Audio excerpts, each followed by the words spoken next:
Today we're gonna be making some cool popsicles. So make sure you tune in, watch it, write the recipe down, and try yourself for your kids. This is definitely a kid-friendly recipe.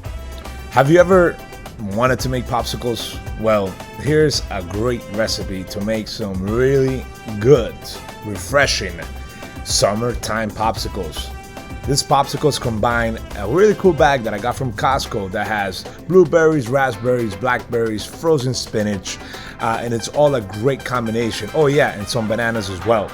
The recipe's easy. We're gonna add the cup of the frozen fruits, a bit of water, then we're gonna grab some dark maple syrup.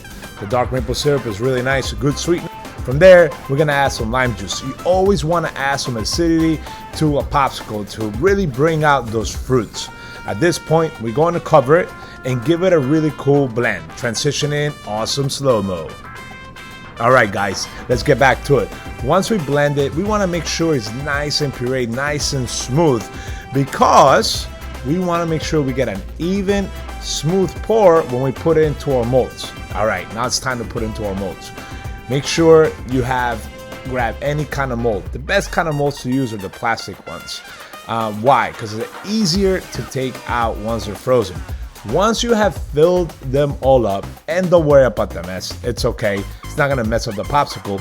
We're gonna add some popsicle sticks to the mixture. Just put them right in the middle, and grab your kid, of course, to help you out.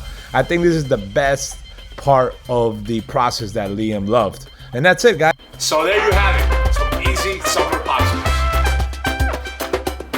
Don't forget to like, comment, and follow.